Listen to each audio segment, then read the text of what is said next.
Hey, thanks a lot, y'all.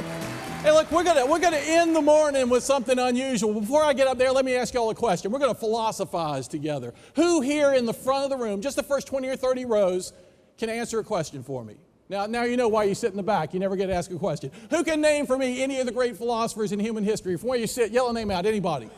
Oh, good answers right away. At Notre Dame, I always had a policy. You give a good answer, you get a Snickers bar. Who said Socrates over here? Did I hear Socrates? Right there. Who else? Now everybody's got an answer all of a sudden. Aristotle, Plato, who else? You're very good. Who else?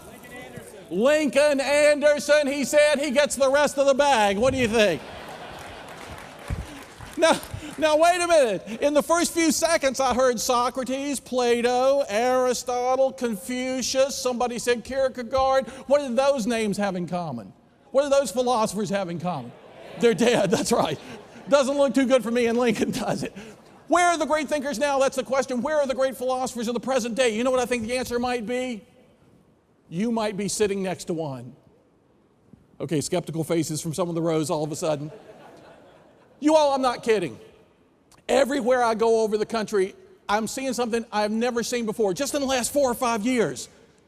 In every business, in every walk of life, in every part of the country, people are becoming philosophers, asking deep and challenging questions about things they've long taken for granted. What is true success? How can I experience more fulfillment in what I do? How can I get more balance in my life? You remember the Australian Olympics? I got a call in a hotel room one night, live from Australian radio, just at the launch of the Olympics. Professor Morris, why all of a sudden are the biggest companies in America turning to you, a philosopher?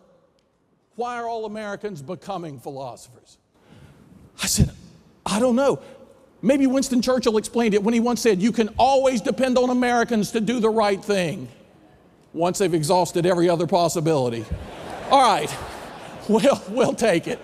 Haven't tried everything else. People are turning to ancient wisdom. We're going to use our short time together this morning to turn to some of that wisdom. We've heard some very good news about things that are going on in the economy, things that are going on in your business. How can you take that news and really make something great happen? We're going to talk today. Actually, it's my favorite topic that I ever speak on. I remember the day I was first asked to speak on this topic. I was sitting in my office at Notre Dame one Friday morning doing what a philosopher does. I was thinking. The phone rang, a big group of really successful people calling me to ask me to come and talk to them about the topic of success. I had no idea why they were calling me. I didn't teach on it at that time at Notre Dame. I hadn't written on it at that point in my life. But I thought, these are really important people. My wife will be real proud of me. I'll go home and tell her. Philosophers have no schedule whatsoever. So I jumped up from my desk. I grabbed my coat. I was on the way out the door. The phone rang again. I jumped back, picked it up. It was a publishing company, by some cosmic coincidence, asking me would I consider writing a book on success, the very same topic. I ran to the Notre Dame football stadium where I parked my car. I drove the 2 miles home. I came running through the front door. I saw my wife in the kitchen. I said, Mary, you won't believe what just happened. I just got 2 phone calls, one from a really big group of very successful people. They want me to speak on success. A publishing company wants me to write a book on success. I thought she was going to glow with pride. She just looked real confused. She said, wait, don't you have to be a success before you can speak and write on it? I said, hey, I'm not going to get hung up on a technicality. I'm a student of the wisest people who've ever lived. Socrates, Plato, Aristotle, Kierkegaard, now Lincoln. Okay, all the great minds. I'm going to go back through the centuries across the cultures and ask a question. Is there a universal framework for success in our lives? Universal in 2 senses, applicable to everything we do, personal and professional. And universal in a second sense, understood by the wisest people in every culture. Y'all, I read hundreds of books, thousands of essays, the most research I had ever done, and I was stunned to discover there are just 7 universal conditions for success. I brought everybody a little gift, a little laminated wallet card. Hope you got it when you sat down. On the one side of the card, you'll see the 7 universal conditions for success that are going to structure our short time together. I mean, this is the first time in my life that I wish like crazy I had complicated red and yellow lines running across the PowerPoints, but we'll do what we can. The first condition comes to us from Aristotle, who used archery terminology, telos, the Greek word for bullseye. He said, every human being needs a target to shoot at. In every situation, in every relationship, in any new endeavor, we need first and foremost a clear conception of what we want. We need a vivid vision, a goal clearly imagined. And when I say a clear conception of what we want, I don't necessarily mean what we want to get out of the situation.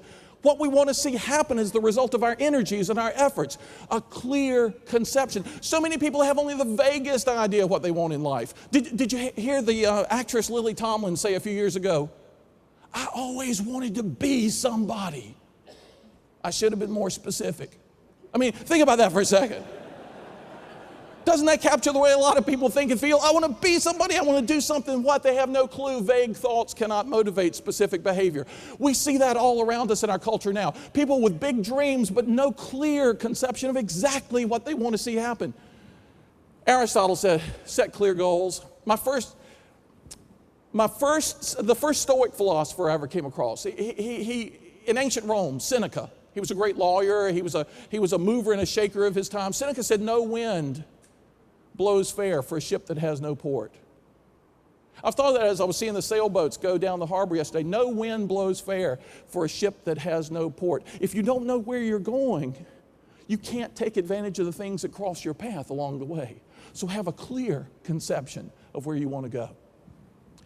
You know what? So many motivational speakers for 100 years have been talking about having goals, almost as if it doesn't matter what our goals are as long as we have some. Well, the great philosophers thought it mattered deeply what our goals are. So I decided to bring you all today the two greatest pieces of advice ever given for powerful goal setting. First of all, probably the single greatest piece of advice ever given for goal setting.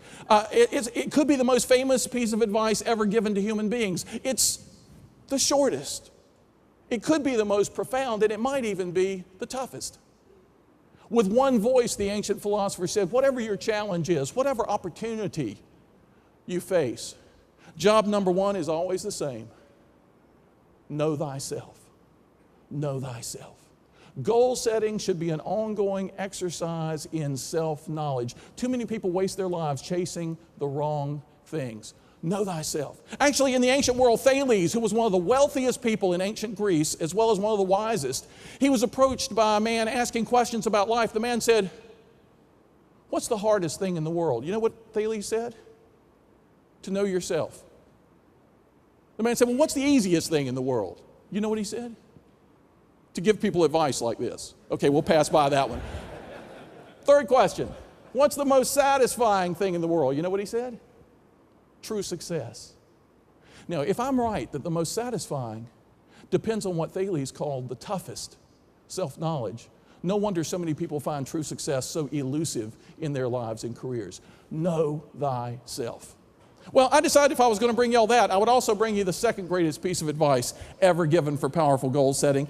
Even more important now than it was in the ancient world, I decided to draw you all a little picture to illustrate it. Imagine that you're out in the woods on a hike. The great thinkers said, do not allow what is very good to keep you from what is best. So you're out in the woods on a hike. Even more interesting, you're leading a group of other people. Let's suppose you set it as your goal to get to the highest point in the area from which you'll be able to survey all the surrounding terrain. And from where you stand, imagine Hill A is the highest point you can see. Whether it's perspective or fog or whatever it is, it looks like Hill A is the highest point. Your goal is to get to the highest point, so you climb Hill A.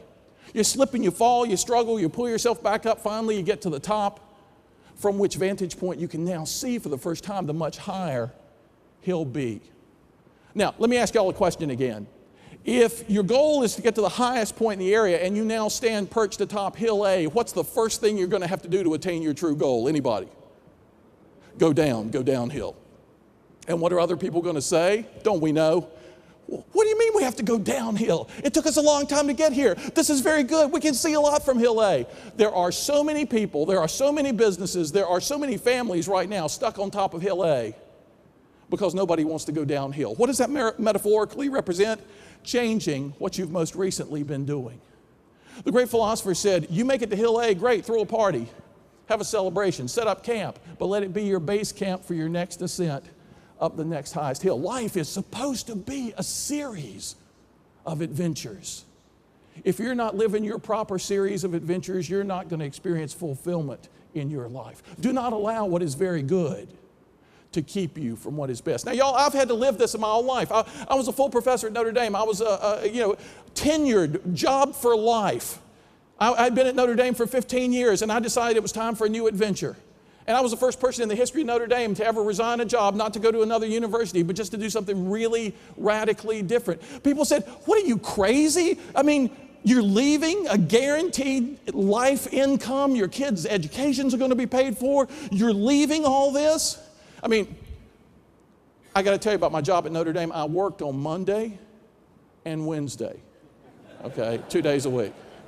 And lest you be too impressed by that, I worked an hour in the morning on Monday, an hour in the afternoon, and I repeated that arduous schedule on Wednesday. Now, when I told people I was going to leave that job, they said, "Are you going to notice the difference?" I mean, at first. And then they said, "How could you leave something like this?" I had 12 teaching assistants to do all the grading of papers for me. I taught an eighth of the student body every year. I was having an amazing time. But I could feel that it was time for a new hill. It was time for a new mountain. And you know what? I'm having the adventure of my life. It's an amazing thing. And so you don't have to make a dramatic change like that. Sometimes it's an inner change. Sometimes it's a change in hobbies, something you're trying to learn about, something you're trying to do new and different with your clients. And sometimes it's not so much at a particular juncture that you have to climb a new mountain, but maybe some of the people you work with have to. You have to help them see that hill be. Now, wait a minute, you might say, the philosopher's talking to us about success. That's something in the outer world. But so far, we're just talking about inner stuff, a clear conception of where we want to go, a vivid vision. You know, the book of Proverbs says, without a vision, people perish. Einstein gave me my slogan for teaching at Notre Dame when he said, imagination is more important than knowledge. But imagination, vision, self-knowledge, inner boldness, that's all stuff inside you. I mean, what's the relationship between the inner and the outer in this world? I was with a big group of insurance executives in Aventura, Florida not too long ago. I just arrived at the airport. I was taken to the Turnberry Club. My flight was a little late. I was running into the Turnberry Club. 4 guys were coming off the golf course. At first, I didn't even notice them. One of them recognized me from a poster. He yelled, "Professor Morris, you got to come over here. I got to tell you something." I was going to be on in 10 or 15 minutes, but I ran across the lobby, and he said, "I know you're on really soon. I got to tell you what just happened." He said, "You're going to want to hear this. The 4 of us, we have a pact amongst ourselves. Anywhere we go in the country for a conference or a meeting, we play a few holes of golf the day before or the day of before we go into the meeting room. We always play a few holes of golf. Today, we got in, late last night. You're on now in a few minutes. We had to start this morning. We go out to the course. We didn't have much time. This guy," he points to one of his friends, "he was the first one up.